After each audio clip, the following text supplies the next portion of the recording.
On August 19, 1987, the newsroom of KNBC Channel 4 in Los Angeles was thrown into chaos during a routine live broadcast. Reporter David Horowitz was calmly delivering the news when he felt something press against his back. A revolver.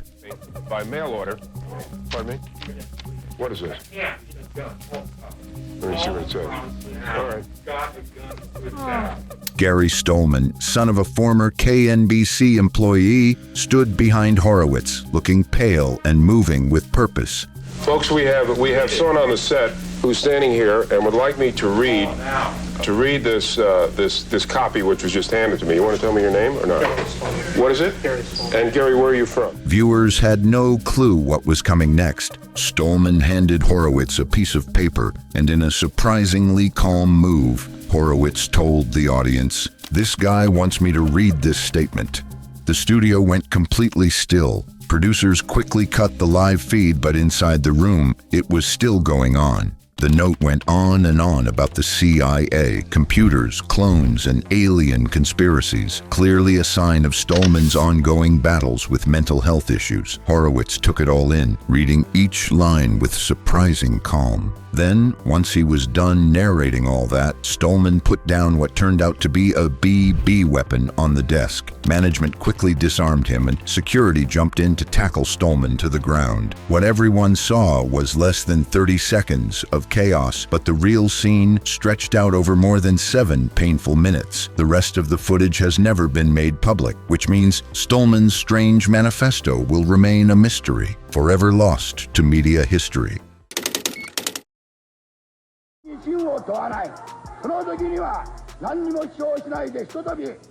This was Inajiro Asanuma delivering his final words, because within minutes he would be gone. On October 12, 1960, Hibiya Hall in Tokyo was filled with nearly 1,000 people for a televised debate ahead of the House of Representatives elections. On stage, Asanuma, the 61-year-old leader of the Japanese Socialist Party, stepped up to speak. The crowd was ready for a fiery speech.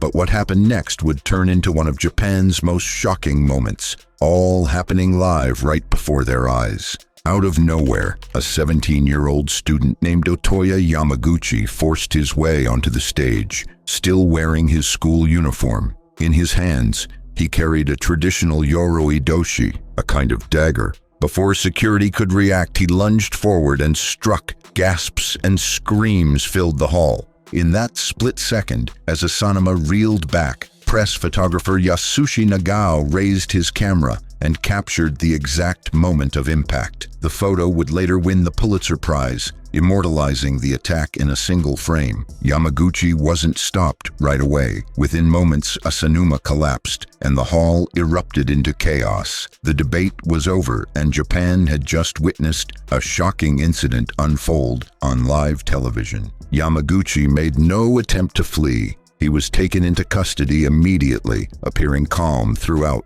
Only weeks later, while still in detention, news broke that he had ended his own life. That one photo ended up winning the Pulitzer Prize, and that grainy black and white footage is still one of the creepiest political images ever. It's a harsh reminder of the moment when beliefs turned into violence, all captured live on TV. Strange how a single broadcast can rewrite history, right? Well, there are even darker transmissions waiting ahead, ones that left governments scrambling and viewers questioning reality itself. Before we get there, hit that like button. It tells us you're brave enough to keep going. This next story is a proof that the screen could be invaded, that it could be bent into something unrecognizable. On the night of November 22, 1987, Chicago's airwaves were interrupted by a mysterious figure that nobody has ever identified. It began during a normal evening newscast, when suddenly the screen flickered, the sound warped, and an eerie figure appeared. The intruder was wearing a rubber Max Headroom mask, the quirky computer-generated TV character who was everywhere in the 80s. You should talk often with the old ones of your tribe. That is the only way to learn. I'll get you a hot drink. And some dry clothing.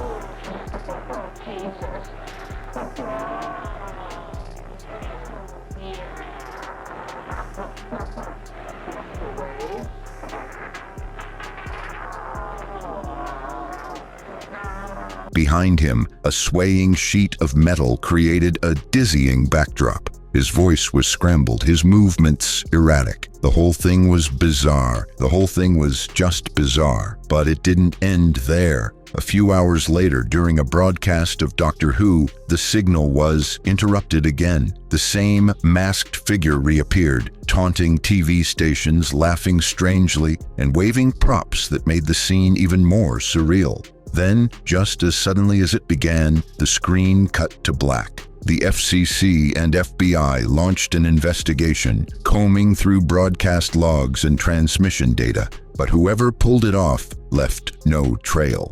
To this day, no one knows who it was or why they did it. The surviving footage has since become one of television's most unsettling mysteries. A faceless stranger breaking into people's homes through their screens, only to vanish forever.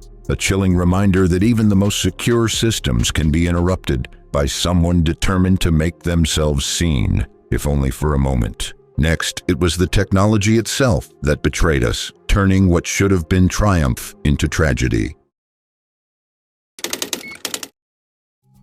December 2016, São Paulo, Brazil. For 32-year-old Rosemary de Nascimento, this was meant to be the most unforgettable moment of her life. A secret wedding day entrance by helicopter, planned to stun her fiancé, and 300 guests waiting at the altar. The plan was simple. Lift off, circle the venue, and land nearby in full view of her groom, Uderli Damasceno, who had no idea what was coming. But somewhere in the sky, just minutes from the reception, everything went wrong. Footage that came out later showed Rosemary sitting next to her brother, Silvano Nascimento da Silva, just smiling and looking out the window. Nearby was the photographer, Nayla Cristina Neves, and the pilot, Peterson Pinheiro, was at the controls. The mood inside was light until suddenly an alarm sounded. The camera shook, and within moments, the recording ended.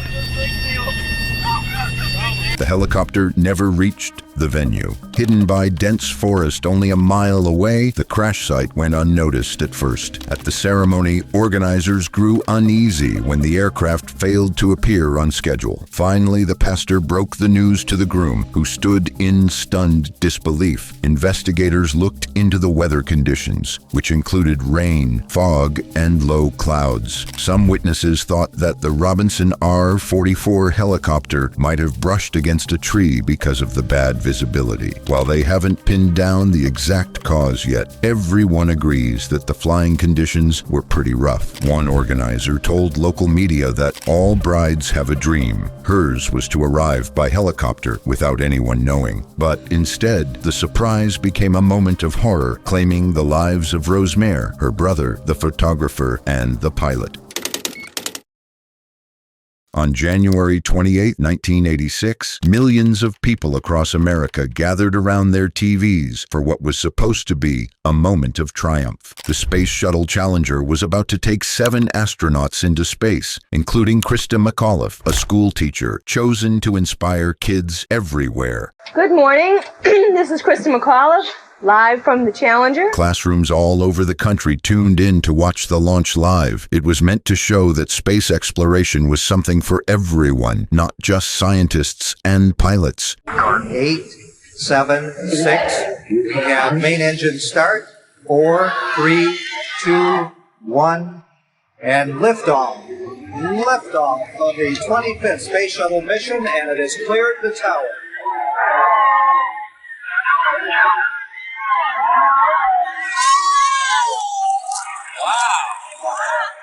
Liftoff confirmed. Liftoff. Houston, Challenger, roll program. Roger, roll, Challenger. I'm speechless. Simply speechless. But just 73 seconds after taking off, things took a terrible turn. A bright flame shot out from the shuttle's booster, and out of nowhere, the Challenger exploded into a huge fireball in the sky. It looks to be a perfect liftoff. TDL confirms throttles. Thank you. Challenger, go with throttle up.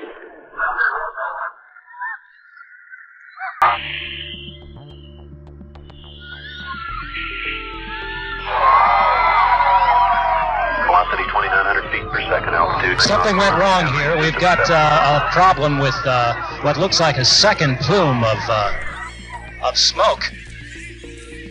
Debris fell into the Atlantic Ocean, and a heavy silence fell over living rooms and classrooms. Instead of celebrating a victory, they all watched a bizarre incident unfold right in front of them. NASA rushed to figure out what went wrong. First, my respects and gratitude to this team, everybody here, on what's got to be one of the toughest, if not the toughest day in the history of this marvelous program that NASA has overseen over the years. The President asked me to come down, pay my respects to the families on behalf of the country, and also to all of you that work at NASA. As the days went by, investigations pointed to one main issue. The O-ring seals on the shuttle's booster rockets didn't hold up in the freezing temperatures, but even after that revelation, many people were left wondering. Engineers had reportedly raised alarms about these issues before the launch. Some said NASA pushed ahead, fully aware of the dangers. The Challenger disaster became one of the saddest moments in broadcast history. It wasn't just about the lives lost. It was the fact that it played out live for an entire nation, young and old alike. Official reports labeled it an accident, but a lot of folks believe it was a disaster that could have been avoided, a mistake that was hidden until it was too late. For the families who watched their loved ones disappear in a blaze of fire, that broadcast was more than just history. It was a pain that would never go away. Daytime television in the early 2000s thrived on drama, infomercials, soap operas, and courtroom shows designed more for entertainment than justice. You performed every little nasty thing he wanted you to do at any given time. No. Yes, ma'am. No. Yes, she did. No. What made you bring this action against you? I want my money. That ain't no joke. So when did he ask you to marry him? The cops tried to kick me out of my own house. They said, well, most likely you gonna wind up leaving the residence because she got a child. Is that true? Expert witness? What side are you on? Among the most popular was Christina's Court, where Judge Cristina Perez presided over small legal disputes, aided by her loyal bailiff, Renard Spivey. The cases were light, the arguments often staged, and the humor intentional. There was this one episode that really stuck out. Comedian Sean Harris seemed to be clearing the air with his ex-girlfriend, but it wasn't the staged drama that got people talking. I still need like a child in my People own in house. love, they yell at each other all the time. Oh, that's true. Ask him, he's been married for how long? Over 20 Look at him though, years. he look mad. You don't look happy, brother. He's very happy. What really caught everyone's attention was when Harris joked about Spivey looking miserable after he mentioned being married for nearly 30 years. The whole courtroom burst into laughter, and Spivey, who usually keeps a straight face, just let it slide. That moment turned into one of the show's all-time highlights, a lighthearted dig at what it's like to be in a long marriage. But little did anyone know that offhand joke would eventually become one of the darkest twists in TV history. On July 28, 2019, Renard Spivey, who was more than just a TV bailiff, was a 63-year-old Harris County Sheriff's deputy accused of getting into it with his wife, Patricia, at their home in Houston. It started over some suspicions about steroid use and possible cheating. Things quickly got out of hand, and Patricia paid the price. Police found her lifeless body in the bedroom closet. One is unconscious, not breathing normally. Others stated the accident was shot, seen on the chest and arm. No, seen to be shot in the leg. The guy who used to be seen as Christina's right-hand man is now locked up for life. What people used to laugh off as lighthearted jokes about marriage now comes off as pretty creepy. A tough reminder that even the biggest smiles can hide some serious problems underneath.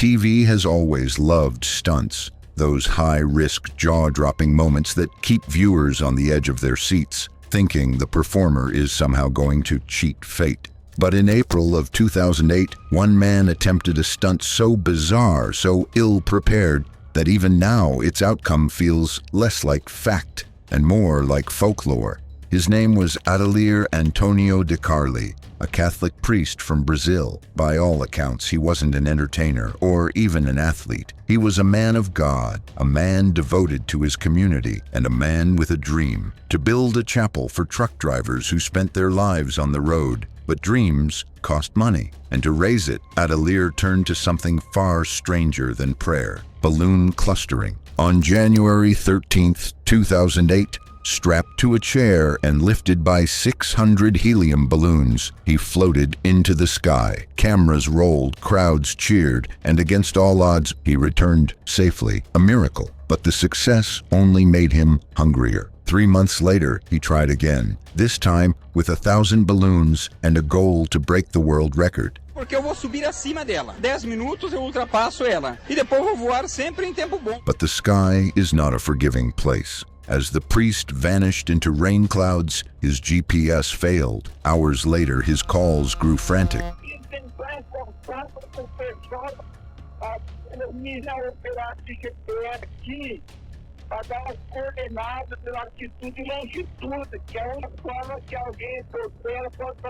The wind had shifted, pulling him not inland but out to sea. He begged for rescue, his words cutting off into static and then silence. For days, search teams scoured the ocean. Only fragments were found, shredded balloons drifting across the waves. No priest, no chair, no answers. And then, months later, a discovery. A body, or rather half of one, washed ashore, confirmed by DNA to be Adelir. What really happened in those final hours above the Black Ocean? No one knows. And according to the official record, no one ever will. And that's where we'll leave it for now. But there are still tapes, signals, and broadcasts we haven't uncovered yet. So stay tuned, subscribe, and step back into the static with us. And once you've seen the moments in our next video, you can't unsee it.